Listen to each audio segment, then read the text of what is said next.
नमस्कार साथियों, एक बार फिर आपका स्वागत है आपका ऑनलाइन प्लेटफॉर्म आर के एस एजुकेशन ऑफिशियल में। तो साथियों, एक रेलवे की तरफ से बहुत बड़ी बिग न्यूज सामने आ रही है। ग्रुप डी को लेकर के रेलवे की तरफ से एक बहुत ही बड़ी न्यूज सामने आ रही है। और जिस न्यूज का इंतजार लाखों छात्रों के लिए था, जिस न्यूज का इंतजार लाखों छात्रों को था, जी हाँ, हम बात कर रहे हैं रेलवे ग्रुप डी की exam. Railway group D exam, railway group D exam date. तो साथियों, रेलवे के द्वारा ग्रुप डी एग्जाम डेट की घोषणा कर दी गई है। और ये एग्जाम डेट 17 नवंबर 2025 से एंड दिसंबर 2025 तक चलेगा। और ये कब तक चलेगा? 17 नवंबर 2025 से एंड दिसंबर 2025 तक चलेगा। मतलब कि नवंबर में एग्जाम स्टार्ट होगा 17 नवंबर से, और इसी साल दिसंबर के लास्ट तक एग्जाम समाप्त कर दिया जाएगा।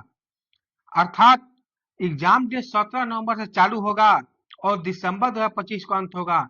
तो साथियों, आपके पास समय बहुत कम है। साथियों, आपके पास अभी बहुत समय है। एग्जाम चालू हो रहा है नवंबर में, और अभी कौन सा महीना चल रहा है? अभी चल रहा है सितंबर। यानी सितंबर, अक्टूबर और आधा नवंबर, मतलब आपके पास 2.5 महीने का समय हो। और ये 2.5 महीने कम नहीं है, और ये 2.5 महीने कम नहीं है। अगर आप कोशिश कीजिएगा तो ये 2.5 महीने बहुत है। अगर नहीं कोशिश कीजिएगा तो आपको 5 साल भी समय दे दिया जाएगा, 10 साल भी समय दे दिया जाएगा, तो आपसे कुछ नहीं होने वाला है।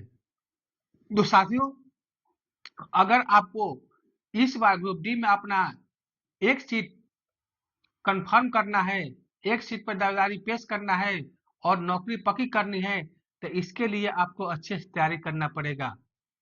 और तैयारी कैसे होगा, कैसे करना है, कब क्या पढ़ना है, इसकी संपूर्ण जानकारी हम आपको देंगे। इसके लिए आपको प्रीवियस ईयर की जो भी क्वेश्चन पेपर है उसको सोल्व करना होगा। अभी रिसेंट में जो एग्जाम चल रहा है रेलवे की, वो सभी एग्जाम पेपर को सोल्व कीजिए। ये नहीं कि कोई ग्रुप डी का ही करेंगे, ग्रुप डी ही नहीं, ग्रुप डी का ही भी कीजिए, एनटीपीसी का भी कीजिए, अंडर ग्रेजुएट भी कीजिए। मतलब रेलवे की तरफ से जो भी एग्जाम हो रहा है सबका सेट प्रैक्टिस कीजिए। जितने भी एग्जाम हो रहा है सभी का प्रीवियस ईयर का पेपर सोल्व कीजिए।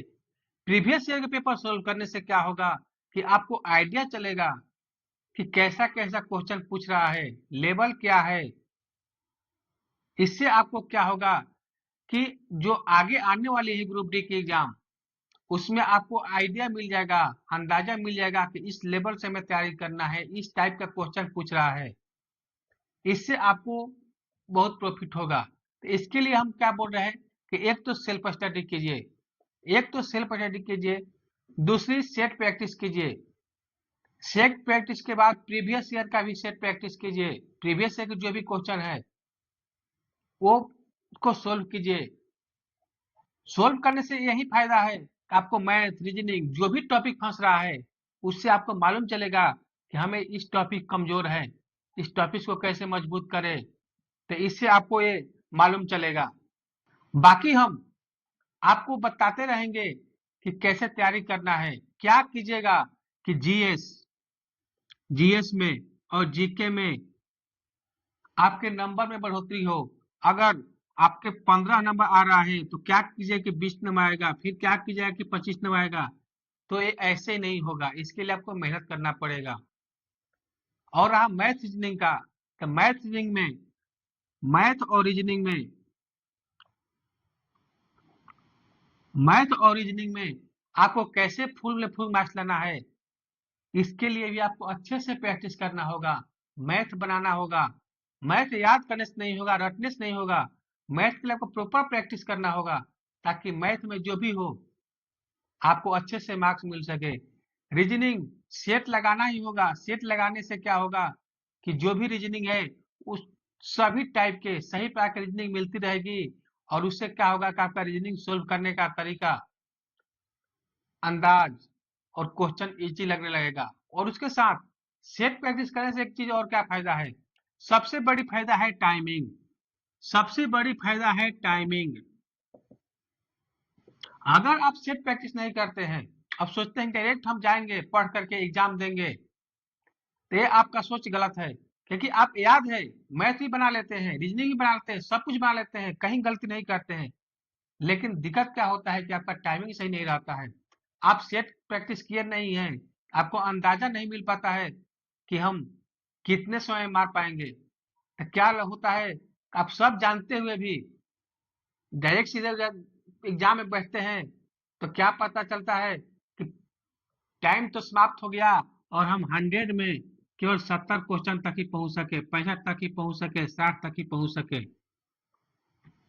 इतना पहुंचने से कुछ नहीं होगा। आज की जो टफ कंपटीशन हो चुका है, इसके लिए आपको अच्छे से तैयारी करना पड़ेगा, अच्छे टाइमिंग में के साथ मेहनत करना पड़ेगा। और कॉम्पिटेटिव एग्जाम का सबसे मेन रूल है, आप कितना भी नॉलेजेबल हो, आपके पास कितना भी जानकारी है, अगर आपका टाइमिंग सही नहीं है तो आप कभी भी कंपटीशन के एग्जाम नहीं निकाल सकते हैं। अगर आपका टाइमिंग सही है, बाकी टॉपिक थोड़ा कमजोर भी है, तो आपका एग्जाम निकलने की संभावना है। लेकिन आपका सभी टॉपिक मजबूत है लेकिन टाइमिंग ही सही नहीं है, टाइमिंग मैनेजमेंट सही नहीं है, तो आप एग्जाम निकालना भूल जाइए। तो साथियों, आपके तैयारी के संपूर्ण मास्टर प्लान कैसे करना है, क्या करना है, कैसे तैयारी करना है, इसकी सभी जानकारी को लेकर हम आपसे अगले वीडियो में फिर से मिलते हैं। तब तक के लिए धन्यवाद।